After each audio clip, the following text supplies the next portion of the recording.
এই গাছটি অনেকে চিনে থাকেন। গাছটির নাম হাতিসুর। আজকের ভিডিওতে হাতিসুর গাছের উপকারিতা, নানাবিধ ঔষধি কাজে এই গাছটি লেগে থাকে এই বিষয় নিয়ে আলোচনা করব। সুতরাং এই বিষয়ে যারা জানতে আগ্রহী তারা অবশ্যই আমার পুরো ভিডিওটি দেখবেন, কারণ পুরো ভিডিও না দেখলে আপনি বুঝতে পারবেন না কখন কোন কাজে কিভাবে গাছটি ব্যবহার করব। বন্ধুরা, এই গাছটির নাম হাতিসুর।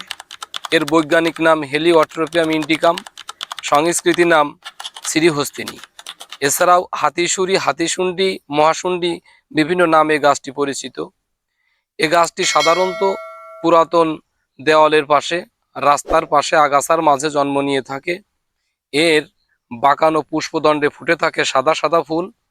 এটি খুবই চমৎকার ঔষধি কাজ হিসেবে কাজ করে থাকে। বন্ধুরা, এবার জানবো এ গাছটির উপকারিতা সম্পর্কে। যদি কারো বিষাক্ত কোনো পোকামাকড়ে কামড় দিয়ে থাকে, তাহলে সাথে সাথে এই গাছের পাতা বেটে ওই স্থানে লাগালে পোকামাকড়ের যন্ত্রণা, ফোলা সব খুব দ্রুত সেরে যায়। যদি কারো আঘাত লেগে ফুলে থাকে, তাহলে ওই আঘাত লাগার জায়গাটা এর পাতা বেটে একটু গরম করে প্রলেপ দিলে খুব দ্রুত ব্যথা এবং যন্ত্রণা, ফোলা দুটোই সেরে যায়। যদি কারো সর্দি লেগে থাকে, তাহলে এই হাতিসুর গাছের পাতা 4 চামচের 2 চামচ রস খেলে খুব দ্রুত সর্দি থেকে উপকার পাওয়া যায়। যদি কারো শরীরে চর্মরোগ হয়ে থাকে, বিশেষ করে লাল চাকা চাকা চর্মরোগ হয়ে থাকে, তাহলে এর পাতার রস লাগালে সেরে যায়।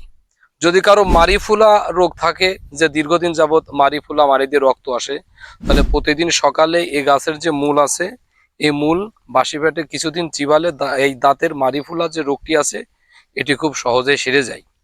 যদি কারো মুখের ব্রণের সমস্যা থাকে অথবা কালো দাগ ব্রণ, এই গাছের পাতা এবং কচি ডাল বেটে প্রতিদিন গোসলের 1 ঘন্টা আগে মুখে লাগিয়ে রাখলে খুব দ্রুতই এই ব্রণের দাগ এবং ব্রণ থেকে মুক্তি পাওয়া যায়।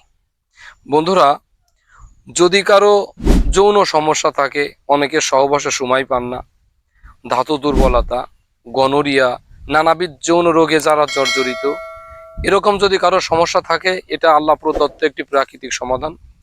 এই যে গাছ আমার হাতে, এই গাছের এতটুকু পরিমাণে মূল, প্রতিদিন সকালে একটি পান, কালো জিরা এবং এ গাছের মূল যদি চিবিয়ে খাওয়া যায় বাসি পেটে, তাহলে পুরোপুরি যৌন রোগ থেকে মুক্তি পাওয়া যায় এবং সহবাসের সময় বৃদ্ধি পেয়ে থাকে। কিন্তু এইভাবে আমি যে নিয়মে দেখালাম, এ নিয়মে অন্তত 3 মাস এই ওষুধি গাছের মূলটা সেবন করা লাগবে। বন্ধুরা, আজ এ পর্যন্তই। কেমন লাগলো আমার ভিডিওটি? যদি ভালো লাগে থাকে তাহলে কমেন্ট বক্সে কমেন্ট করবেন, বন্ধুদের সাথে শেয়ার করবেন। পরিশেষে সবার সাথে একটি কামনা, আমার সামি হোমিও হল ইউটিউব চ্যানেলটি সাবস্ক্রাইব করবেন, পাশে থাকা ঘন্টা চিহ্ন অন করে অল নোটিফিকেশন অন করে নেবেন, যাতে করে পরবর্তীতে আমার পক্ষ থেকে কোনো ভিডিও আপলোড করলে তার নোটিফিকেশন সবার আগে সর্বপ্রথম আপনার ফোনে পৌঁছে যায়। সকলে ভালো থাকবেন। সকলের মঙ্গল কামনায় আমি ডাক্তার মোহাম্মদ ইমরান হোসাইন। আসসালামু আলাইকুম ওয়া রাহমাতুল্লাহি ওয়া বারাকাতুহু।